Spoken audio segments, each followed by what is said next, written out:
भविष्य पुराण में लिखा है, लिंग छेदी शिखाहिना समश्रुधारी सदूसकः उच्चालापी सर्वभक्षी भविष्यति जनो ममा विना कौलम च पस्व इस्तेषाम भक्षया मता ममा मुसले नैव संस्कारः कुशैवर्यो भविष्यति तस्मन्न मुसलमन्तो ही जातयो धर्मदूषकः इति पैसाच धर्मा भविष्यति मया कृता। रेगिस्तान की धरती पर एक पिशाच जन्म लेगा जिसका नाम मोहम्मद होगा। वो एक ऐसे धर्म की नींव रखेगा जिसके कारण मानव जाति त्राहिमाम कर उठेगी। वो असुर कुल सभी मानवों को समाप्त करने की चेष्टा करेगा। उस धर्म के लोग अपने लिंग के अग्रभाग को जन्म लेते ही काट देंगे। उनकी शिखा नहीं होगी, चोटी नहीं होगी। वो दाढ़ी रखेंगे लेकिन मूछ नहीं रखेंगे। वो बहुत शोर करेंगे और मानव जाति का नाश करने की चेष्टा करेंगे। राक्षस जाति को बढ़ावा देंगे एवं वे अपने आप को मुसलमान कहेंगे और ये असुर धर्म कालांतर में स्वतः ही समाप्त हो जाएंगे। भविष्य पुराण में आज से 5000 वर्ष पहले ही लिख दिया गया है कि कैसे होगा इस्लाम का अंत। जी हाँ दोस्तों, आज से 5000 वर्ष पहले महर्षि वेद व्यास द्वारा लिखित भविष्य पुराण में भविष्य में होने वाली घटनाओं का वर्णन है। इससे पता चलता है कि ईसा और मोहम्मद के जन्म से बहुत पहले ही भविष्य पुराण में महर्षि वेद व्यास ने कुरान ग्रंथ लिखने वाले या फिर और ईसाई धर्म के विषय में लिख दिया गया था। दोस्तों, भविष्य पुराण में जिक्र आता है कि एक समय जब हिंदुस्तान की सीमा हिंदू कुश पर्वत तक थी तो वहाँ प्रसिद्ध शिव मंदिर था।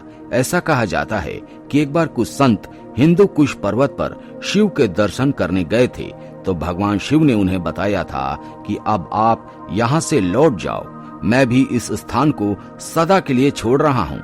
जाओ और सभी को बताओ कि अब यहाँ किसी को नहीं आना है। थोड़े ही दिनों में प्रलय की शुरुआत यहीं से होने वाली है। कहा जाता है कि इसके बाद खलीफाओं के आक्रमण ने अफगान और हिंदू कुश पर्वतमाला के पास रहने वाले 15 लाख हिंदुओं का सामूहिक नरसंहार किया था। अफगान इतिहासकार होंडा मीर के अनुसार यहाँ पर कई आक्रमणों के दौरान 15 लाख हिंदुओं का सामूहिक नरसंहार किया गया था। हालांकि कुछ संत लोग मानते हैं कि भगवान जब किसी स्थान से नाराज होते हैं तो वहाँ प्राकृतिक प्रलय आने लगती है। इसलिए आज हिंदू कुश पर्वत और आसपास का क्षेत्र अफगानिस्तान का क्षेत्र और भूकंप के आने वाला केंद्र बना हुआ है। ऐसा भविष्य पुराण में लिखा है। भविष्य पुराण में इस्लाम के बारे में मोहम्मद के जन्म से कई हजार वर्ष पहले बता दिया गया था कि भविष्य पुराण पर्व 3 और खंड 3 में लिखा है कि लिंग छेदी शिखाहिना भविष्यति बिना संस्कारा, अर्थात रेगिस्तान के धरती पर एक ऐसा व्यक्ति जन्म लेगा जिसका नाम मोहम्मद होगा। दोस्तों, इसके बारे में हमने पहले ही आपको बता दिया है। इस पुराण में द्वापर कलयुग के राजा तथा उनकी भाषाओं के साथ साथ विक्रम, बेताल तथा बेताल पर किसी की कथाओं का विवरण भी है। सत्यनारायण की कथा भी इसी पुराण से ली गई है। इस पुराण में ऐतिहासिक एवं आधुनिक घटनाओं का वर्णन किया गया है। इसमें आला उदल के इतिहास का प्रसिद्ध व्याख्यान भी किया गया है। इसी पुराण के आधार पर प्रचलित है।